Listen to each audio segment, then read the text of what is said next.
Thank you. We are excited to have with us today His Excellency Ambassador Jose Romualdez, the Philippine ambassador to the United States. Thank you. Thank you for joining us. Thank you for inviting me. So what brings you to Hampton Roads?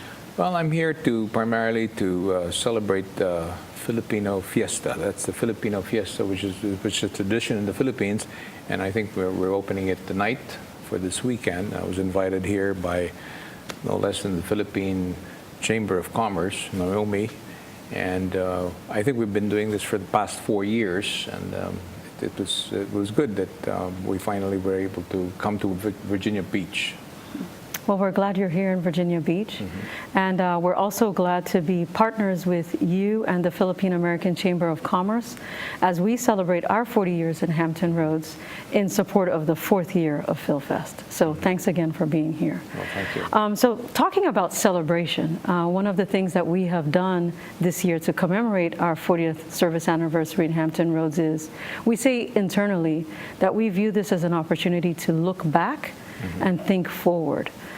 So given your background in the Philippines, speak to us about how do you stay deeply rooted in tradition, looking back, while you embrace the future? How have you been able to embark on that?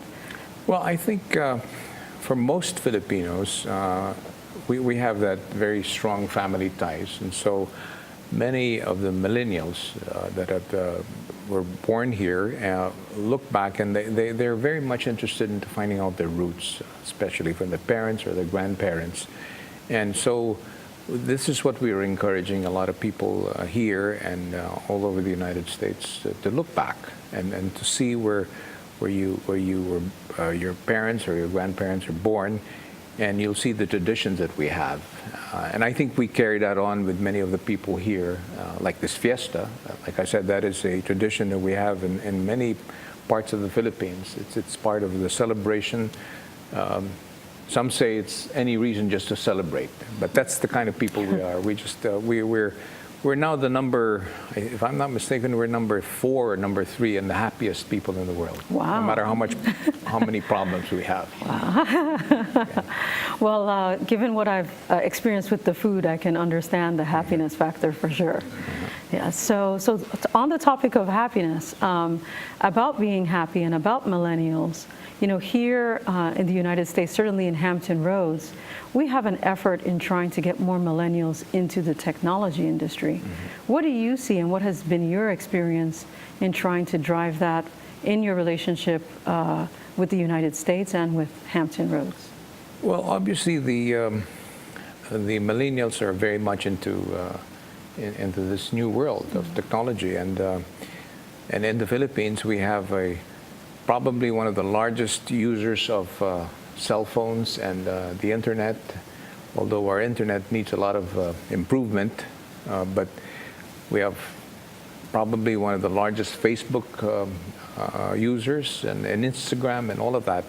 So all that, we'd like to see it connected into what we are hoping would give the country to where we want it to be, and the 21st century world, and to be able to communicate better the traditions, but at the same time also moving forward into expanding the world of many of our young people. So we have a number of millennials here, including one in the audience with us today. Her name is Erin Brunel, and she thinks digital first. And so she tells us and others on the team that all the time. So what are your thoughts about, this digital first mindset and bringing that mindset again to the relationship that you're looking to build in the Hampton Roads region? How does a company like Cox, you think, fit into that mindset?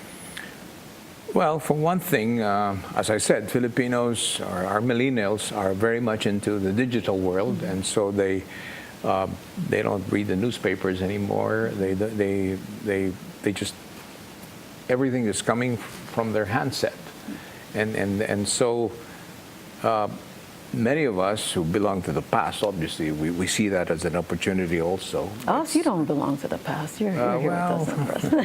Thank you very much. You're very kind. It's a new world, and but at the same time, it's like I say, it's good. It's something that we hope that the world will change for the better with the digital world. So in changing the world for the better, one of the things that we have been thinking about is how do we show acts of kindness, right? One of the things we did this year as part of our 40th service anniversary is acts of kindness. Also thinking about business, right? The fact that we're in business gives us the opportunity to be kind. So speak to us, please, about your thoughts on business and some of the businesses you're trying to drive, either in the Philippines or in the region, and the kind of kindness you expect to see from those businesses. Oh, no, I'll give you an example of acts of kindness from businesses and what the digital world is able to do in that context.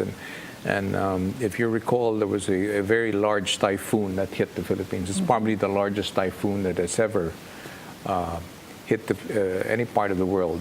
This was the Typhoon Haiyan, which hit a province in the Philippines called Leyte.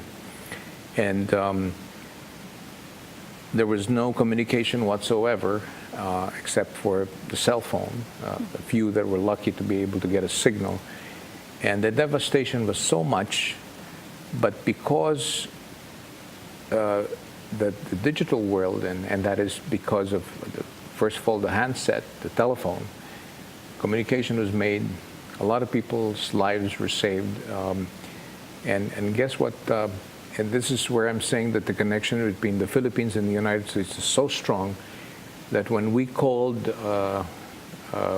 for help from many nations, the United States sent the George Washington aircraft carrier. And they put it in a couple of days later, which happened to be in Hong Kong at that time. And it saved a lot of people. That act of kindness generated so much people's interest into helping. So businesses from all over the world actually came to help in trying to bring the people's lives back to normal again. There's still a long way to go. It's been almost, 6 years since it happened, but the devastation was so big that if not for the digital world, that part of the world may have been lost completely. Who knows? Who knows? So in wrapping up, there are 3 off-the-wall questions I want to ask you. What is your favorite digital application? Wow, okay. My favorite digital application. Well, I think, for one thing, since I used to write a column, I still do actually, and so I don't know if this is a commercial for Apple, but the iPad is one thing that has changed my way of being able to do my columns, and so it's my favorite. I mean, it's something that the invention of the iPad and how you can just move things around with your finger is something that I'm amazed even up to today. It's overwhelming for me. Yeah. Coming from the old world, that is. But it's a bridge to the new world. And what's the name of your column? I have to write this down. It's actually called Babe's Eye View. Babe's Eye View? In the Philippines, we have all kinds of nicknames, and it's Babe. That's my nickname, named after Babe Ruth, famous baseball player. So one of my friends in the newspaper business said, it's a nice, why don't you just make this like your views on politics in the world. So every Sunday it comes out in the major newspaper in the Philippines. And the digital newspaper also. Okay. Your favorite movie? Okay, well, my favorite movie, I just watched a movie called Crazy Asians. Really? So, well, it was about Singapore and all that, but it's kind of related to that part of the world, how Asians are, and the kind of traditions that we have, And if there's one thing that you want us to remember about your visit to Hampton Roads, what would that be? Well, that I'm here to just remind people here in the United States that we have such a very long relationship. It's been around for so many years, for so many decades. In fact, I visited the MacArthur Memorial, which is very very strong for me because I was a young boy when MacArthur came to the Philippines for the last time. That was in 1961. So you can just see that that period and now, with so many Filipinos who live here, especially here in Virginia Beach, we're here to promote that and just to remind everyone that we've been friends for many, many years, and we see that for many more years to come. Well, Your Excellency, here's to a long-lasting friendship with us here at Cox. Thank you so much for coming in today. Thank you for inviting Applause, me. folks. Thank you.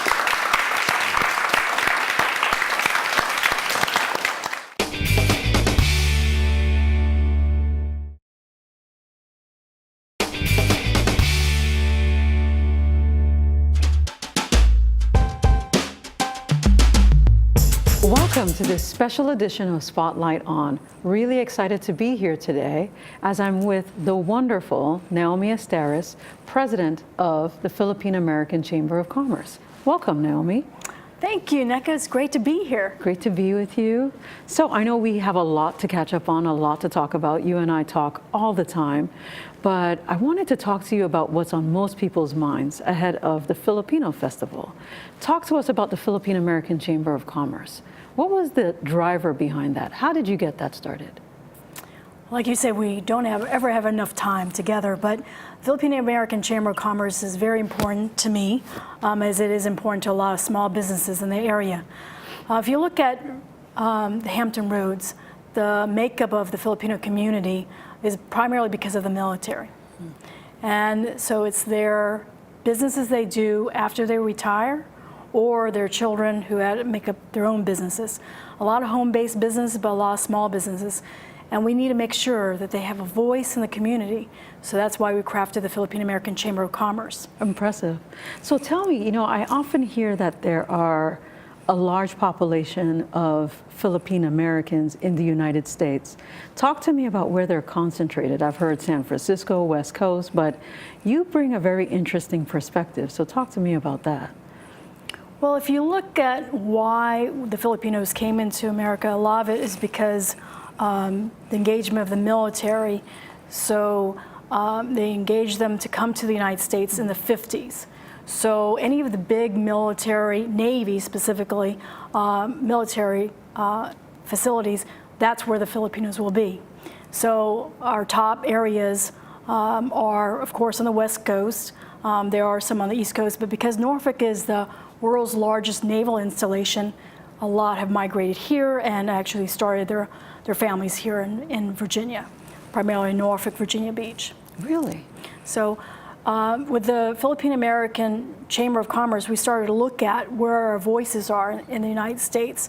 And the makeup of the Asian community is primarily, number one, the Chinese community, and then number two, the Filipino community. So we said, how do we get us to work together? How do we work to be more collaborative? And how do we get resources to the people that need getting programs to them? So that's the Philippine American Chamber of Commerce. And we hope that the Chamber really provides the programs by finding out what their needs are, and then finding the resources in our own communities and actually bring them together. So you've been able to capture the essence of your heritage in the Philippine American Chamber using, of course, diversity and inclusion. What are some fascinating lessons that you've learned along the way in terms of how to bridge different cultures together? Well, the reason for starting the Philippine Chamber was really to prepare our next generation, so that looking at our existing generation and the one prior, our first generation Filipino Americans, which primarily is the military, we don't want to put ourselves in that same box. We want to prepare our next generation, as other ethnic groups are doing the same thing. So we look to see, what are your needs? How do we make sure that the Hampton Roads meets your needs? Because we, of course, don't want them to go other places. We want to make sure we make a home for them here, but we provide them the services that they want, the businesses, the resources, et cetera. And of course, Cox Communication takes a major play. I think Virginia Beach is also seeing that for the community itself, where they're partnering with the transatlantic fiber optics and preparing the infrastructure for whether it's telecommunications, communications in general, technology. And you have to see that the next generation, they're all hungry for technology. So we have to provide that for education purposes, our schools, our homes, our vehicles for transportation, every mode for what they want, how they want to get somewhere, and how they want to provide for their families. So technology definitely is a major play. But I think education is a very important play also. As we know that education has to be provided for everybody. So public education versus private education, how do we prepare our children for the next generation? And jobs. How do we prepare jobs for our Filipino communities? So a lot of them are looking at home-based is a big one. If I looked at the chamber makeup currently, and again, we're trying to grow the Philippine American Chamber and get the word out there that there's this chamber for them, but we also have to make sure we're serving them, that we're meeting their needs. So we're doing surveys, we're asking them what they need so the chamber can provide that service. And most of them are looking for job opportunities, network opportunities, but also seeing what is the future of the Hampton Roads and do I stay here? Right. When I think about Filipino Americans and I think about compared to others in the Asian community, one of the things I hear often is the fact that people who come from a Filipino American heritage, even those who migrate here, right, have English, for example, as their first language, are able to speak Spanish, which is also important in the United States. But are there other skills or business acumen, for example, that you think the Filipino community brings to bear? What I see with the Filipinos and what they bring to our community is that they're the number 2 Asian ethnic group in the nation, but they're also number 2 in our Hampton Roads. We're second to the Chinese community. We have a Philippine Cultural Center that we are really prideful for. It was funded totally grassroots, not one dime from the government, and definitely from the community, seeing it to be of great purpose and need, and actually showcases culture. It shows history, it shows heritage. But the other thing is that it's known for big groups, whether it's call centers, and like you said, English is the first language for a lot of the Filipino community. Even the Filipinos that come from the Philippines, English was their second language, but they speak that just as well. So when you find folks that want to go to the Philippines and they say, well, gosh, will they be able to understand me? Oh, yes, they will, because everybody speaks English, which is great and what we're prideful for. If you look at different arenas of the cuisine, food, if you look at the most recent Travel and Leisure and Food and Wine magazine, they're talking about the next generation food. It's the Filipino food. So we're excited about bringing that. If you look at our community, we even have folks take bus rides from Washington, D.C. to come here. Why? Because we have a Jollibee's and a Red Ribbon. You also see we have more than 10 bakeries, Filipino bakeries. We have more than 10 restaurants in the area, Filipino restaurants, authentic restaurants. So when people come from Washington, D.C. to come here on a bus ride, because we have MacArthur Memorial, which is, of course, our pride and joy, where Douglas MacArthur went back to the Philippines and said, I shall return. Well, if you look at the archives in that museum, it's unbelievable. So we have that becomes a tourist spot. Right. So when we have folks come in from the Philippines or from somewhere else in the United States and come to visit, the number 1 spot they have to visit will be the MacArthur Memorial. Now, to wrap up this segment, I think the Victoria's Secret model's name is Kelsey Merritt. Yes. Will she be at FilFest? That's coming up soon. Gosh, everyone wants that. I'm actually trying to put a fashion and music showcase together, and hopefully she'll be on that runway. Okay. Now, is this the fashion and music showcase for Running for Runaways? Is that it? The one for human trafficking? So that's Talk January to us about that. 18th at Sandler Center. It actually is presented by our Philippine American Chamber of Commerce, launching Enjul. Enjul is one of my favorite for my not-for-profit called Equality and Justice for Every Woman, Every Land.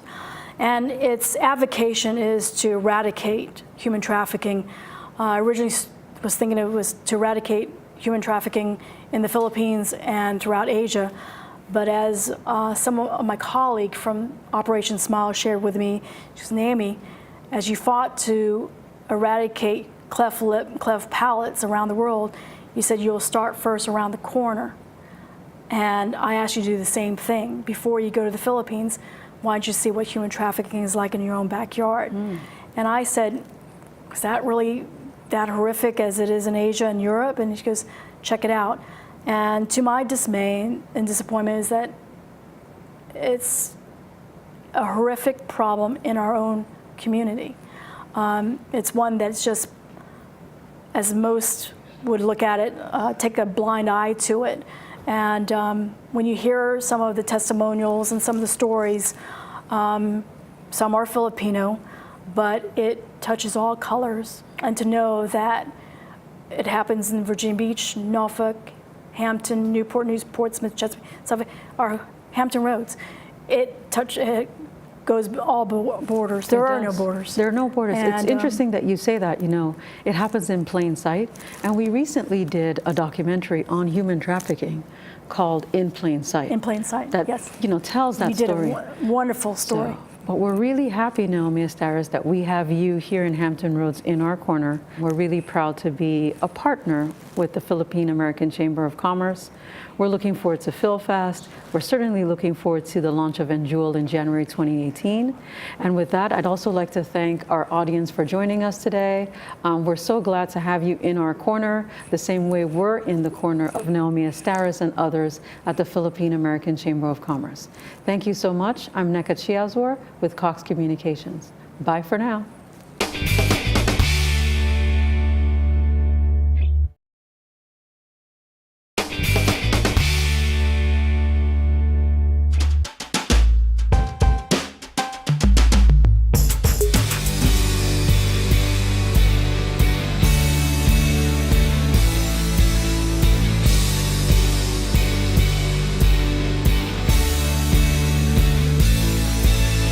I'd like to thank all of you for welcoming me and my Philippine embassy staff that are with me here to try and see how we can continue to work together and make that relationship that we had with this country a very strong one, a very stable one. Thank you very much, and hope you enjoy your whole weekend today at the fiesta.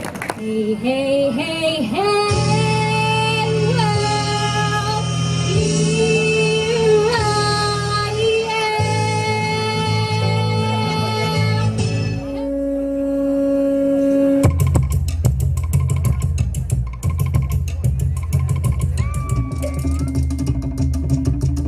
It's like another community coming together, having fun, and doing stuff that I honestly have never seen before. If you have nothing to do on the weekend, you're tired of being in the house, you're tired of looking at TV, you're tired of being with your spouse that's making you mad, come out here, have fun. That's it.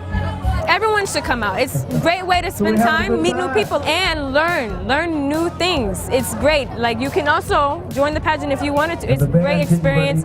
We're at the beach, and everyone's having a good time here.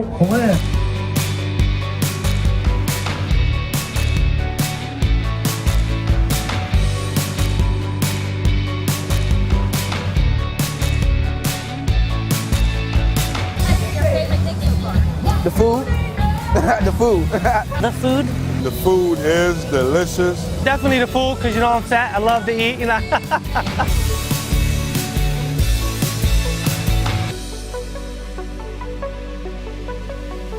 My experience as a vendor here at FilFest has been really great. We've been able to reach a lot more people, not just within the Filipino community, but since we're here at Rudy Inlet, we've been able to get some people off the street. It's been really nice to meet people, also meet the other vendors, and really promote community over competition with all of the vendors here. It's been really good, really great.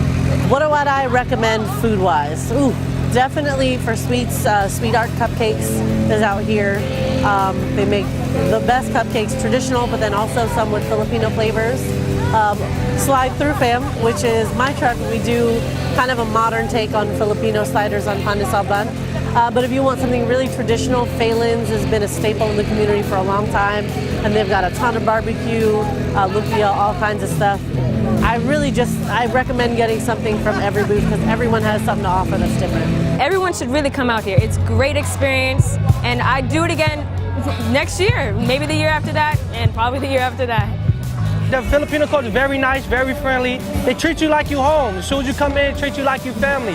So it's very different and very unique. So I definitely recommend it to anybody, especially if you ain't got nothing to do, if you want to learn different cultures. It's always good to step outside the box because you never know. It's just a good, clean fun.